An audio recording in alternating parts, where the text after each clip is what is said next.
Did Yair Rodriguez waste his prime? At the time of this recording, Yair Rodriguez has only fought 3 times in the past 3 years, if you want to count that odd fight with Jeremy Stephens that ended in a no contest, of course. Now he is set to make his return against the number 1 contender at featherweight in Max Holloway. This is a very odd and random matchup considering Rodriguez's absence from the sport, but the UFC went ahead and made the matchup anyway, considering when you look at it on paper, this is bound to be fireworks. Yair Rodriguez presents a very interesting challenge to Max Holloway, but that doesn't change the fact that he technically doesn't deserve this fight. Like I said, he has only fought twice since October of 2018, with one of them being a no contest to Jeremy Stephens after poking him in the eye. Although it was unintentional, it ended up ending the fight just 15 seconds into the contest. But what made Yair sit out for so long?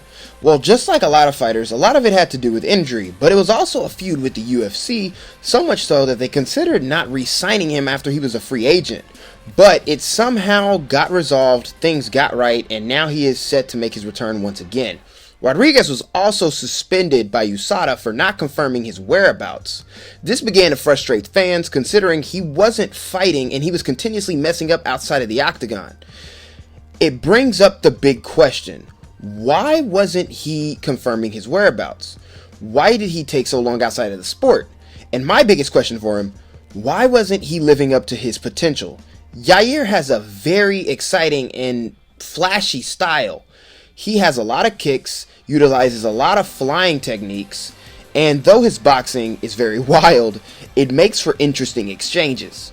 Rodriguez is arguably one of the best kickers in the sport, and also has one of the best highlight reels to go along with it, with one of them being a legendary finish, spinning elbow finish over the Korean Zombie with about 20 seconds left to go in the fight, which blew every single person's mind who was watching that fight that night.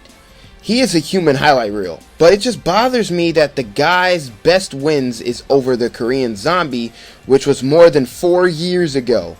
There was canceled bouts with Zabit we didn't ultimately get to see, although a lot of fans were excited for that, but it still doesn't change the fact that we haven't seen this guy in the octagon consistently. I feel like Rodriguez has a great chance to win this fight, but that's only if his skills hasn't regressed and he hasn't wasted his prime. The only problem with this style when facing Max Holloway is that at times he won't move his feet, and the guy will stand there and exchange while getting hit with wild sloppy techniques, and he hasn't fought anybody who can chain together combinations like Max Holloway can. Holloway is a far better boxer than the Zombie. Though the Zombie has better power, Holloway makes up for that in combination and striking skills, but he has to enter and exit out of the danger zone when you fight Yair Rodriguez, especially when he starts firing kicks to the body, kicks to the head, and kicks to the legs. But if he can't get into boxing range, this could be a long night for Holloway.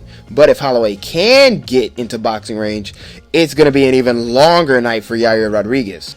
If Rodriguez can keep this fight out of boxing range, his chances go up in this fight. But if he starts to slow down for even a little bit early in the fight, we could just see a one-sided beatdown. And that's if Rodriguez shows up in his prime.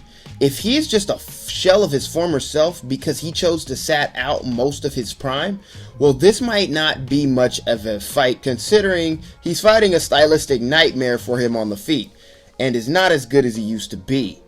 But only time will tell. But I might have to lean to a late Max Holloway stoppage, but that doesn't mean the end of the road for Yair Rodriguez. There's plenty of fun fights that could be made for him to get him back to the top. There is no shame in losing to Max Holloway. The guy is the number 1 contender for a reason. But let me know what you guys think. If you guys enjoyed the video, make sure you like, comment, and subscribe. And I'm out, man.